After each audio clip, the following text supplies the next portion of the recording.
నమస్తే న్యూస్ 360 కి స్వాగతం. నేను సంధ్య.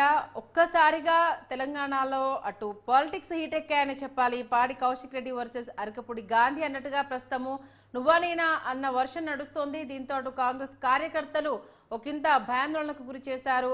అటు పాడి కౌశిక్ రెడ్డి ఇంటిపైన దాడి చేయడం జరిగింది. ఇరువురు నేతల మధ్య అయితే మాటల యుద్ధం కొనసాగుతోంది. పార్టీ ఫిరాయింపుల దగ్గర నుంచి తెలంగాణ పాలిటిక్స్ ఒకంత హీట్ పెంచిన విషయం మనందరికీ తెలిసిందే. అటు హైకోర్టు ఇచ్చిన తీర్పు నేపథ్యంలో బీఆర్ఎస్ నేతలు తమ దూకుడిని ప్రదర్శించారు. అయితే పీఎస్సీ చైర్మన్ రచ్చ అనేది ఇవాళ జరుగుతున్న ఈ రాద్ధాంతానికి పెద్దపీట వేసిందనే చెప్పాలి. ప్రతిపక్ష హోదాలో ఉన్న వాళ్లకు పీఎస్సీ చైర్మన్ ఇస్తారు. అరకపూడి గాంధీ కాంగ్రెస్ కండువా కప్పుకున్నప్పుడు ఎలా అరకపూడి గాంధీకి పీఎస్సీ చైర్మన్ ఇస్తారో మేము ప్రతిపాదించిన పర్సన్ కాదు. ఒకవేళ నిజంగానే అరకపూడి గాంధీ బీఆర్ఎస్ లో కాంగ్రెస్ పార్టీలో చేరలేదు అని అంటే బీఆర్ఎస్ జెండాను ఇంటి ముందు ఎగరవేసుకోవడానికి సిద్ధమా? నేను జెండా తీసుకొని వస్తాను, ఆయన ఇంటి ముందు ఎగరేసుకుంటాడా? నేను ఇవాళ ఉదయమే వస్తాను ఇంటికి అంటూ కూడా నిన్న సవాళ్లు ప్రతి సవాళ్లు కొనసాగాయి. ఈ నేపథ్యంలో ఆయన వస్తే ఇద్దరం కలిసి తెలంగాణ భవన్లో ప్రెస్ మీట్ పెట్టి మన అధినేత కేసీఆర్ ను కలిసేసి వద్దాము. ఒకవేళ కనుక బీఆర్ఎస్ పార్టీలో మీరు ఉంటే పీఎస్సీ చైర్మన్ గా కొనసాగడానికి మాకు ఎలాంటి అభ్యంతరం లేదు అనేసి అని చెప్పడం, లేకపోతే చీర గాజులు కట్టుకొని ఇంట్లోనే ఉండండి అంటూ ఘాటు వ్యాఖ్యలు చేయడం జరిగింది. ఉదయం నుంచి ఇదే అంశానికి సంబంధించి తెలంగాణలో పెద్ద ఎత్తున రచ్చ జరుగుతోంది. పాడి కౌశిక్ రెడ్డి ఇంటి దగ్గర ఉదయం నుంచి పోలీసులు భారీ బందోబస్తును ఏర్పాటు చేయడం జరిగింది. 11 గంటలకే అరకపూడి గాంధీ ఇంటికి వెళ్తాను, వాళ్ళ ఇంటిపైన జెండా ఎగరవేస్తాను అంటూ కూడా పాడి కౌశిక్ రెడ్డి చెప్పిన నేపథ్యంలో ఆయనను బయటికి వెళ్ళనీయకుండా పోలీసులు అడ్డుకున్నారు. నేను వద్దామనుకుంటే పోలీసులు నన్ను రానివ్వట్లేదు, ఆపేశారంటూ కూడా ఆయన చెప్పడం జరిగింది. నువ్వు వచ్చేదాకా వెయిట్ చేస్తాను, నువ్వు రాకపోతే నీ ఇంటికి నేను వెతుక్కుంటూ వస్తాను, నువ్వా నేనా తేల్చుకుందాము అంటూ కూడా అదే ధీటుగా సమాధానం ఇవ్వడం జరిగింది. ఆయన అన్నమాట ప్రకారము ఆయన ఇంటి దగ్గర నుంచి బయలుదేరి పాడి కౌశిక్ రెడ్డి ఇంటికి వచ్చాడు. ఆయనతో పాటు కాంగ్రెస్ అనుచరులు రావడం జరిగింది. ఆయన అక్కడికి ఎంటర్ అవడంతో పెద్ద ఎత్తున ఒక చిన్నపాటి యుద్ధ వాతావరణమే కనిపించిందని చెప్పాలి. ఇటు బీఆర్ఎస్ కార్యకర్తలు అటు కాంగ్రెస్ కార్యకర్తలు ఒకరికొకరు బాహాబాకి దిగడం జరిగింది. కోడిగుడ్లు రాళ్లు విసురుకోవడం జరిగింది. పాడి కౌశిక్ రెడ్డి ఇంటి అద్దాలు ధ్వంసమయ్యాయి, పూలకుండీలు ధ్వంసమయ్యాయి. అటు అరకపూడి గాంధీ ఇవాళ పాడి కౌశిక్ రెడ్డిని కలవంది, ఇక్కడి నుంచి ఒక అడుగు కూడా బయట పెట్టేది లేదు, నాకు సవాల్ విసిరాడు, నాకు దమ్ముంది కాబట్టి నేను ఖచ్చితంగా వెనక్కి తగ్గే ప్రసక్తి లేదు, నా ముందు ఒక చిన్నపాటి లీడరు, నిన్న మొన్న వచ్చిన లీడరు, అసలు నా గురించి మాట్లాడే అర్హత లేని వ్యక్తి ముందు నేను తగ్గాల్సిన అవసరం లేదు అంటూ కూడా అరకపూడి గాంధీ చాలా పట్టుదలతో అక్కడ కూర్చోవడం జరిగింది. పోలీసులు ఎంత నచ్చజెప్పే ప్రయత్నం చేసినా అరకపూడి గాంధీ అక్కడి నుంచి కదిలే సవాల్ లేదు అనేసి చెప్తున్నారు. భారీగా పోలీసులు అయితే మోహరించడం జరిగింది. తీవ్ర మాటల యుద్ధం కొనసాగుతుంది. ఇద్దరు ఒక శాసనసభ్యులు అయ్యుండి కూడా మాటలు అదుపులో లేకుండా ఇష్టం వచ్చినట్టుగా మాట్లాడుకోవడము ఇక్కడ సమాజం సిగ్గుచేటుగా చెప్పుకోవాలి.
మరి అన్ని ఛానళ్ళలో అదే నడుస్తుంది.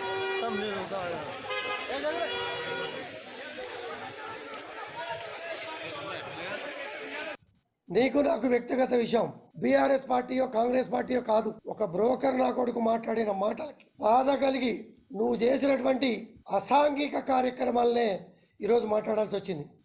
నీతో నేను ఏనాడు కూడా మాట్లాడలే. నీ మనస్తత్వం తెలిసి, నీ బుద్ధి తెలిసి, నీ ప్రవర్తన తెలిసి నేను ఎప్పుడు కూడా మాట్లాడలే. ఇవాళ నా మీద మాట్లాడే నైతిక హక్కు నీకెక్కడి? నేను ఏ పార్టీలోనూ కూడా పదవులు కోరుకోలే. ఇప్పటి కూడా ఆశించట్లే. నా 7.5 లక్షల ప్రజానికం ఏం కోరుకుంటే అదే చేస్తా తప్పించి దానికి వ్యతిరేకంగా పోను.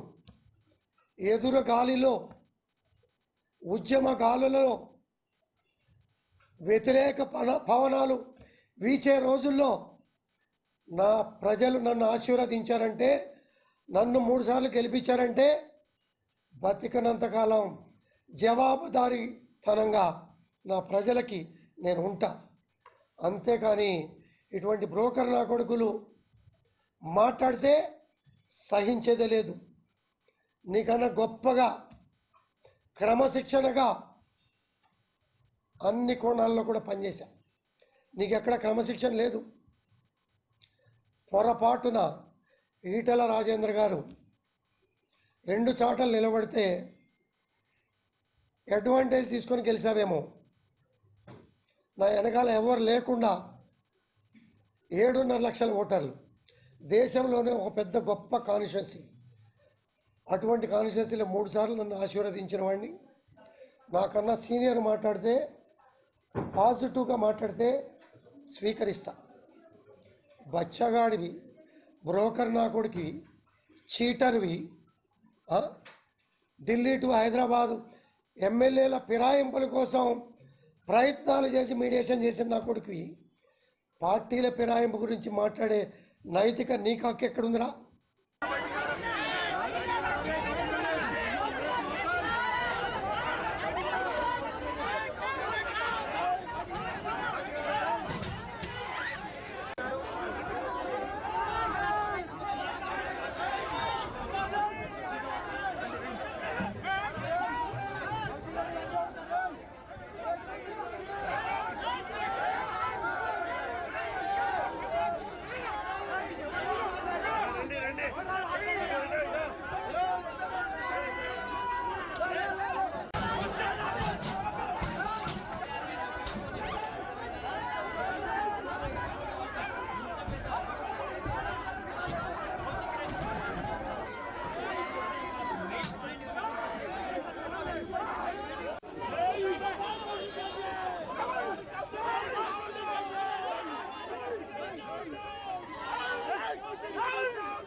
ఉంటారు. జస్ట్ సవాళ్ళు ప్రతి సవాళ్ళ దగ్గరనే ఆగిపోతుంది అనుకుంటే సీన్ కట్ చేస్తే ఇంటి మీదకి వెళ్ళి దాడి చేసేంత వరకు వెళ్ళింది. పరిస్థితి చూస్తే అయితే నిజంగా ఒక్కసారిగా హైదరాబాద్ తెలంగాణ పాలిటిక్స్ హీట్ ఎక్కారని స్పష్టంగా తెలుస్తుంది. కాసేపటి క్రితమే అరికపూడి గాంధీని పోలీసులు అక్కడి నుంచి తరలించే ప్రయత్నం చేస్తున్నట్టుగా మనకు సమాచారం అందుతుంది. డీటెయిల్స్ చెప్పండి. మరి అసెంబ్లీ పిఎస్సి కమిటీ చైర్మన్గా మరి అరికపూడి గాంధీని నియమించడంతో వివాదం మొదలైందని చెప్పుకోవచ్చు. ముఖ్యంగా మరి ప్రతిపక్ష పార్టీలకు సంబంధించిన ఎమ్మెల్యేలను మరి ఈ యొక్క పిఎస్సి చైర్మన్గా నియమించాల్సి ఉంటుంది. సో దీంట్లో పార్లమెంటులో ఒక నీతి, అసెంబ్లీలో ఒక నీతి ఉంటుందని చెప్పి ఇప్పటికే కేటీఆర్ చేసిన ట్వీట్స్ అయితే ఏదైతే ఉందో మరి రాష్ట్రంలో కొంత రాజకీయంగా మరి రగడను రేపాయని చెప్పుకోవచ్చు. ఈ నేపథ్యంలో తాజాగా కాంగ్రెస్ ప్రభుత్వం కూడా దీనిపై కూడా వివరణ ఇచ్చే ప్రయత్నం చేసింది. అన్ని రూల్స్ ప్రకారమే చేశాము, దీంట్లో రాజ్యాంగం ప్రకారమే స్పీకర్ నడుచుకున్నారని చెప్పి కూడా మంత్రి దుద్దుల శ్రీధర్ బాబు కూడా స్పష్టం చేశారు. అయితే అరికపూడి గాంధీ మరి కాంగ్రెస్ పార్టీలో చేరారు, కాంగ్రెస్ కండువా కప్పుకున్నారు. సో ఆయనకు ఎలా ఈ యొక్క పిఎస్సి చైర్మన్ పదవి ఇస్తారని చెప్పి కూడా బీఆర్ఎస్ అయితే మొన్నటి నుంచి కూడా ఎదురుదాడి చేస్తుంది. ఈ నేపథ్యంలోనే ఇక అరికపూడి గాంధీ కూడా దీనిపై వివరణ ఇచ్చేందుకు కూడా మరి వివరణ ఇచ్చారు. దాంట్లో మరి నేను ఇంకా పూర్తి స్థాయిలో కాంగ్రెస్ ఆ పార్టీలో లేను, బీఆర్ఎస్లోనే ఉన్నాను అని చెప్పడం కావచ్చు. తర్వాత బీఆర్ఎస్ పార్టీ నుంచి మేము మూడు పేర్లను ప్రపోజ్ చేశాము, కానీ ఆ 3 పేర్లు కాకుండా కాంగ్రెస్ పార్టీలో చేరిన అరికపూడి గాంధీకి పిఎస్సి చైర్మన్ పదవి ఇవ్వడం ఏంటని కూడా బీఆర్ఎస్ ప్రశ్నిస్తోంది. ఈ నేపథ్యంలోనే మరి హుజరాబాద్ ఎమ్మెల్యే పాడి కౌశిక్ రెడ్డి మాత్రం కొంత ఈ విషయంలో పార్టీ మారిన ఎమ్మెల్యేలకు చీరలు గాజులు పంపిస్తానని చెప్పడం కావచ్చు. తర్వాత మరి ఆయన అరికపూడి గాంధీ ఇంటికి వెళ్ళి ఆయన ఇంటిపై నేను గులాబీ జెండా ఎగరేస్తానని చెప్పి కావచ్చు. తర్వాత ఆయన ఏ పార్టీలో ఉన్నాడో మరి బీఆర్ఎస్ పార్టీలో ఉంటే బీఆర్ఎస్ కండువా కప్పుకోవాలి, తెలంగాణ భవన్కు రావాలని కూడా సవాల్ విసరడం కావచ్చు. ఇట్లాంటి కార్యక్రమాల పట్ల తాజాగా మరొకసారి కూడా అరికెపూడి గాంధీ మరి నిన్ననే స్పందించారు, దానిపైన ఒక క్లారిటీ ఇచ్చారు. నేను ఇంకా బీఆర్ఎస్ పార్టీలోనే ఉన్నాను, సీఎం రేవంత్ రెడ్డిని కేవలం మర్యాదపూర్వకంగా కలిశాను. సో శేర్లింగంపల్లికి అభివృద్ధికి, నియోజకవర్గం అభివృద్ధి కోసం కావచ్చు, తర్వాత మరి మర్యాదపూర్వకంగా కలవడంలో తప్పేంటని కూడా ప్రశ్నిస్తున్నారు. ఈ నేపథ్యంలో మరి ఆ గతంలో కూడా మరి అంటే శ్రీనివాస్ ఇక్కడ అంటే పాడి కౌశిక్ రెడ్డి చేస్తున్న ప్రధాన ఆరోపణ ఏంటంటే మర్యాదపూర్వకంగా కలిశారు, ఓకే, దానికి ఏం అభ్యంతరం చెప్పట్లేదు. మీరు బీఆర్ఎస్ పార్టీలో ఉంటే మీ ఇంటి పైన బీఆర్ఎస్ జెండా మీరు పెట్టండి, లేకపోతే మేము వచ్చి పెడతాము, మీకు బీఆర్ఎస్ పార్టీలోనే కొనసాగాలి అనుకుంటున్నాం, నేను చేరలేదు అనుకుంటే ఇద్దరనండి తెలంగాణ భవన్లో ప్రెస్ మీట్ పెడదాం, అక్కడ నుంచి మన అధినేత కేసీఆర్ను కలుద్దాము అని అంటూ నేను సానుకూల వేలోనే రియాక్ట్ అయ్యాను, దీన్ని అవతల పార్టీ వాళ్ళు రాద్ధాంతం చేస్తున్నారంటూ పాడి కౌశిక్ రెడ్డి చెప్తున్నాడు. మరి దీనికి సంబంధించి అటు అరికెపూడి గాంధీ అసలు పాడి కౌశిక్ రెడ్డికి విమర్శించే అర్హత లేదు, ఒక ఏంటిది బ్రోకర్ దందా చేసేవాడు, మహిళలను కించపరిచి మాట్లాడేవాడు, అసలు నా సీనియారిటీ ముందు తనెంత అన్నంత రేంజ్లో ఆయన రియాక్ట్ అవ్వడం మనం చూసాం. దాంతోపాటు అంటే పాడి కౌశిక్ రెడ్డి ఇంటి అద్దాలు ధ్వంసం అంటే మాట్లాడడానికి వెళ్ళినప్పుడు అంటే కుట్రపూరితంగా నా పైన అత్యాయత్నం చేయడానికే వచ్చారు అంటే ఇప్పుడు పాడి కౌశిక్ రెడ్డి మరో బాంబు పేల్చడం జరిగింది. ఈ నేపథ్యంలో అక్కడ పడిగిన అద్దాలు కావచ్చు, కోడిగుడ్లు రాళ్ళను కావచ్చు ఆయన చూపిస్తున్నారు. మరి ఇది ఇవాళ ఇది చాలా ఏంటంటే హీట్ పెంచే అంశం అనేది క్లియర్ కట్ గా తెలుస్తుంది. అంటే నిజంగానే ప్లాన్ ప్రకారము దాడి చేయడానికి వెళ్ళారని అనుకోవాలా, లేకపోతే సవాల్ విసిరారు కాబట్టి దానికి సమాధానం చెప్పడానికి వెళ్ళారనుకోవాలా? ఖచ్చితంగా మరి పాడి కౌశిక్ రెడ్డి ఏదైతే అరికెపూడి గాంధీ నివాసంపై కూడా గులాబీ జెండా ఎగరేస్తానన్న తర్వాత ఇక మరి అరికెపూడి గాంధీ కూడా దీనిపై స్పందించారు. 11 గంటల వరకు నేను వస్తున్నా, మీ ఇంటిపై జెండా ఎగరవేస్తానని చెప్పిన నేపథ్యంలో పోలీసులు కౌశిక్ రెడ్డిని బయటికి రాకుండా గృహ నిర్బంధం చేశారు. ఈ నేపథ్యంలో 11 గంటల వరకు కూడా ఆయన అరికెపూడి గాంధీ మరి కౌశిక్ రెడ్డి వస్తాడని ఎదురు చూశాడు. ఇక ఈ నేపథ్యంలోనే ఆయన మరి మంది మార్బలంతో కలిసి కొండాపూర్లోని ఎమ్మెల్యే కౌశిక్ రెడ్డి ఇంటి వద్దకు వెళ్ళారు. ఇక అక్కడ పోలీసులు, తర్వాత బీఆర్ఎస్ కార్యకర్తలు కావచ్చు, కాంగ్రెస్ కార్యకర్తలు భారీగా మోహరించడంతో కొంత ఉద్రిక్త పరిస్థితులు అయితే నెలకొన్నాయి. సో పాడి కౌశిక్ రెడ్డి బయటికి రావాలంటూ కూడా మరి అరికెపూడి గాంధీ సవాల్ విసిరారు. సో అతను వచ్చే వరకు కూడా నేను అక్కడి నుంచి లేదని భీష్మించి కూర్చున్నారు. ఈ నేపథ్యంలో ఇరు పార్టీలకు సంబంధించిన బీఆర్ఎస్, కాంగ్రెస్ కార్యకర్తల మధ్య అయితే కొంత ఉద్రిక్త వాతావరణం అక్కడ నెలకొంది. ఇక్కడ ఇంకో విషయం ఏంటంటే పాడి కౌశిక్ రెడ్డిని నిలువరించినప్పుడు అరికెపూడి గాంధీని ఎందుకు పోలీసులు నిలువరించలేకపోయారు? ఆయన కాన్వా ఇక్కడ దాకా వస్తున్నప్పుడు ఆయన ఎందుకు ఆపలేకపోయారన్న ఒక క్వశ్చన్ అయితే రేజ్ అవుతుంది.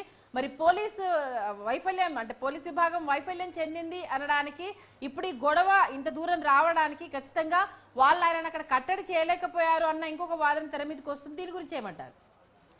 ఖచ్చితంగా మరి అధికార పార్టీలో ఉన్నాడా, బీఆర్ఎస్లో ఉన్నాడా అనే విషయంలో ఇప్పటికీ మరి పూర్తిగా ఈ రెండు పార్టీల మధ్య అయితే వాతావరణం వేడెక్కింది. విమర్శలు తీవ్ర కొనసాగుతున్న నేపథ్యంలో మరి ఆ బీఆర్ఎస్ పార్టీలో నేను సీనియర్ను, సో కౌశిక్ రెడ్డి అనే వ్యక్తి లాంటి కొంతమంది చీడపురుగులు పార్టీలో చేరాయి కనుకనే పార్టీ భ్రష్టు పట్టిపోతుంది.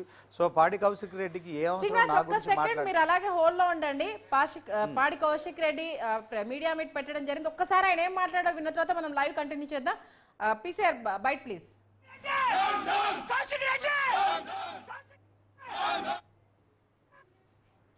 ఎగిరేసిన